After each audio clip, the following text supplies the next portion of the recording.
Saya mau tanya sebentar, maaf ya, kita yakin nggak bahwa kita akan meninggal? Saya ulang, yakin nggak akan meninggal? Baik, sekarang pertanyaannya, kalau sekiranya meninggal, pindah alam atau tidak? Pindah kan? Makanya diumumkan di Masjid Raya Pondok Indah, inna lillahi wa inna ilaihi rajiun, telah meninggal dunia, telah meninggalkan dunia. Artinya keluar dari sini. Sekarang kita pakai hukum dunia sebentar.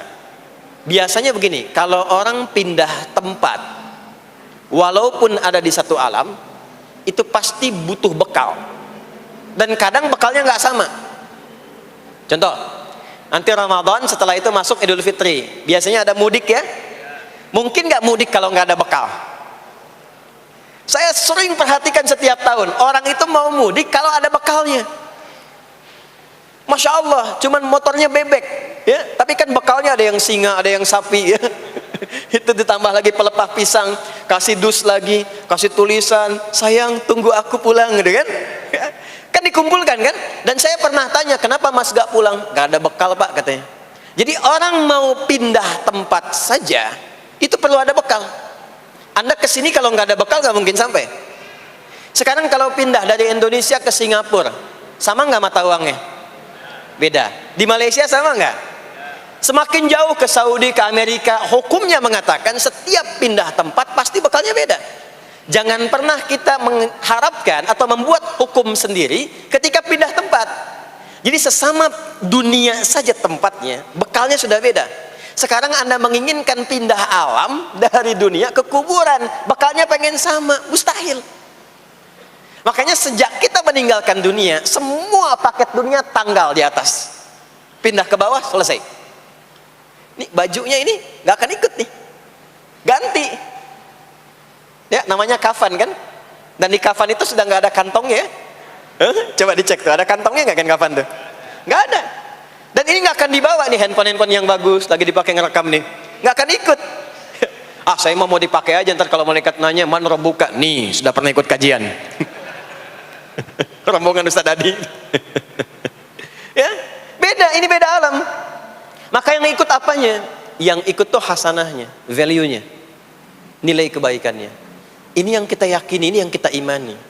Jadi mumpung masih ada kehidupan, perbanyak. Kalau dulu sadar banyak yang salah, sekarang sisanya ganti dengan yang soleh.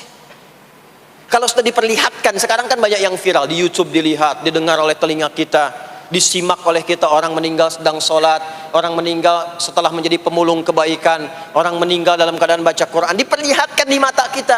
Kok bisa buka YouTube yang keluar di beranda itu? Itu kan hidayah. Jadi kalau sudah ditampakkan di depan mata, ya, didengar oleh kita, terlihat langsung, maka yang disadari salah yang dulu ganti dengan yang soleh sekarang. Kalau tidak kita lakukan, maka rugi kita saat pulang. Ini yang dimaksud surah ke-103, wal asr innal insana lafi khusr illa alladzina amanu wa amilus salihat, amal saleh. Nah ini nanti yang dibawa pulang ke sini, ya sini. Nah bagaimana melatih supaya semua kegiatan kita itu jadi soleh? Gimana latihannya? Karena nggak mudah untuk melakukan itu. Belum tentu bangun itu langsung soleh, itu belum tentu.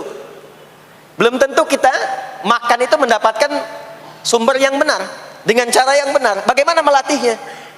Maka Allah berikan kepada kita waktu-waktu khusus untuk berlatih diri tersambung dengan Allah, yang dengan ketersambungan itu akan menjaga kita di semua keadaan, baik berdiri, jalan, duduk, kerja di kantor, tidur, rebahan. Sekarang banyak kaum rebahaners, ya, tiduran, itu dipastikan kalau tersambung dengan Allah, terkoneksi, semuanya soleh. Karena kalau ingat, ya saya duduk ingat Allah. Kalau ingat di pekerjaan ingat Allah, mustahil kita bisa menuliskan sesuatu yang Allah tidak sukai. Tambahin nolnya, ya, bikin paraf, tanda tangan pada proyek yang tidak benar, mustahil. Karena ketika sedang tanda tangan ingat Allah. Ya. Nah, dalam bahasa Arab, sesuatu yang tersambung dengan kuat, sehingga selalu menempel dan sulit terpisahkan, itu bahasa Arabnya disebut dengan silah. Dari wasala yasilu silah. Ibadah yang melatih kita untuk terus tersambung sehingga ingat pada Allah di setiap keadaan, yang dengan ingat itu menjadikan otomatis amal perbuatan kita ingin dipastikan diridhoi dan disukai oleh Allah sehingga berubah menjadi soleh.